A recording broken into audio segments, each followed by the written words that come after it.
ರವೆ ಮತ್ತು ಆಲೂಗಡ್ಡೆಯಿಂದ ಕ್ರಿಸ್ಪಿ ಆದಂತಹ ಈ ಸ್ಟಿಕ್ಸನ್ನು ಮಾಡ್ಕೊಳ್ಳಿ. ತುಂಬಾ ಕ್ರಿಸ್ಪಿಯಾಗಿ ಬರುತ್ತೆ. ಮಕ್ಕಳಿಗಂತೂ ತುಂಬ ಇಷ್ಟ ಆಗುತ್ತೆ.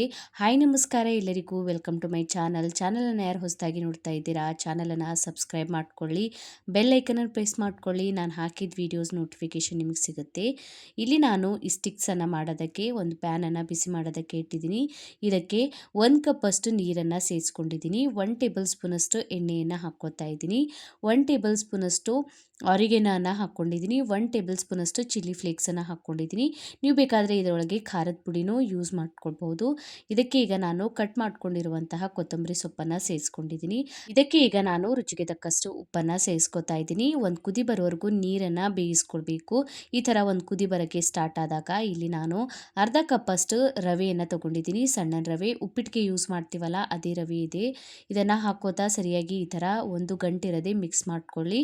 ಈ ಥರ ಹಿಟ್ಟಿನ ಥರ ಇದನ್ನು ಈ ಥರ ಮಿಕ್ಸ್ ಮಾಡ್ಕೊಂಡ್ಬಿಟ್ಟು ಈಗ ಗ್ಯಾಸ್ ಫ್ಲೇಮನ್ನು ಆಫ್ ಮಾಡ್ಕೊಳ್ಬೇಕು. ಗ್ಯಾಸ್ ಫ್ಲೇಮನ್ನು ಆಫ್ ಮಾಡ್ಕೊಂಡ್ಬಿಟ್ಟು ಇದನ್ನು ಪೂರ್ತಿಯಾಗಿ ತಣ್ಣಗಾಗೋದಕ್ಕೆ ಬಿಡಿ. ಒಂದು 15ರಿಂದ 20 ನಿಮಿಷದೊಳಗೆ ಇದು ಪೂರ್ತಿಯಾಗಿ ತಣ್ಣಗಾಗ್ಬಿಡುತ್ತೆ. ಪೂರ್ತಿಯಾಗಿ ತಣ್ಣಗಾಗಿದ ಮೇಲೆ ನಾವು ಸ್ಟಿಕ್ಸನ್ನು ಮಾಡೋದಕ್ಕೆ ಯೂಸ್ ಮಾಡ್ಕೊಳ್ಬೇಕು. ಈಗ ಪೂರ್ತಿಯಾಗಿ ತಣ್ಣಗಾಗಿದೆ. ಒಂದು ಬೌಲಿಗೆ ತೆಕ್ಕೊಂಡಿದ್ದೀನಿ. ಕೈಯಿಂದ ಸ್ವಲ್ಪ ಇದನ್ನು ಈ ಥರ ಮೆತ್ತಗೆ ಮಾಡ್ಕೊಳ್ಬೇಕು. ಮಾಡ್ಕೊಂಡ್ಬಿಟ್ಟು ಇದಕ್ಕೆ ಈಗ ನಾನು ಒಂದು ಮೀಡಿಯಮ್ ಸೈಜ್ ಆಲೂಗಡ್ಡೆಯನ್ನು ಬೇಯಿಸ್ಕೊಂಡ್ಬಿಟ್ಟು ಮ್ಯಾಶ್ ಮಾಡ್ಕೊಂಡಿದ್ದೀನಿ.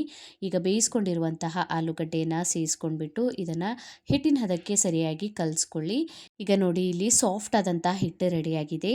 ಈಗ ನಾನು ಕೈಗೆ ಸ್ವಲ್ಪ ಎಣ್ಣೆಯನ್ನು ಹಚ್ಕೊಂಡಿದ್ದೀನಿ. ಎಣ್ಣೆ ಅಥವಾ ನೀರನ್ನು ಹಚ್ಕೊಳ್ಳಿ. ಹಿಟ್ಟು ಕೈಗೆ ಅಂಟ್ಕೊಳ್ಳಲ್ಲ. ಈ ಥರ ಮಾಡ್ಕೊಳ್ಳೋದ್ರಿಂದ ಸ್ವಲ್ಪ ಸ್ವಲ್ಪ ಹಿಟ್ಟನ್ನು ತೆಕ್ಕೊಂಡ್ಬಿಟ್ಟು ನಾನೀಗ ಇದನ್ನು ಈ ಥರ ರೋಲ್ ಮಾಡ್ಕೊತಾ ಇದ್ದೀನಿ. ಈ ಥರ ತೆಳುವಾಗಿ ಈ ಸ್ಟಿಕ್ಸನ್ನು ರೆಡಿ ಮಾಡ್ಕೊಳ್ಬೇಕು. ಸ್ವಲ್ಪ ಮೀಡಿಯಮ್ ಸೈಜ್ನಲ್ಲಿ ಇದ್ದರೆ ಕ್ರಿಸ್ಪಿಯಾಗಿ ಬರುತ್ತೆ ಈ ಸ್ಟಿಕ್ಸ್. ನೀವು ಬೇಕಾದರೆ ರೌಂಡ್ ಶೇಪ್ನಲ್ಲಿ ಮಾಡ್ಕೊಂಡ್ಬಿಟ್ಟು ಫ್ರೈ ಮಾಡ್ಕೊಳ್ಬೋದು. ಇದೇ ರೀತಿ ಎಲ್ಲ ಸ್ನ್ಯಾಕ್ಸನ್ನು ನಾನು ರೆಡಿ ಮಾಡ್ಕೊತೀನಿ. ಒಂದೇ ಸಲ ಮಾಡ್ಕೊಂಡ್ಬಿಟ್ಟು ಎಣ್ಣೆಯನ್ನು ಬಿಸಿ ಮಾಡ್ಕೊಂಡ್ಬಿಟ್ಟು ಫ್ರೈ ಮಾಡ್ಕೊಳ್ಳಿ.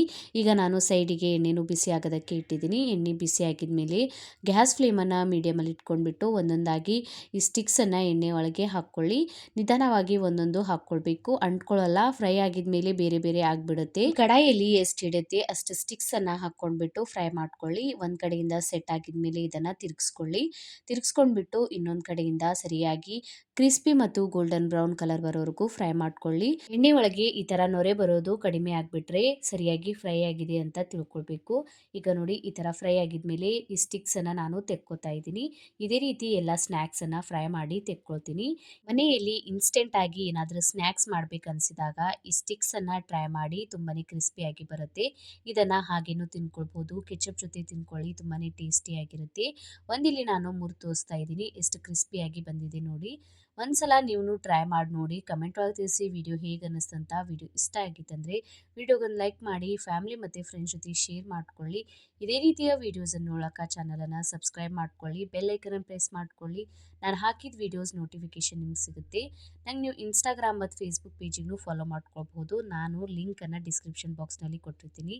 Thank you for watching.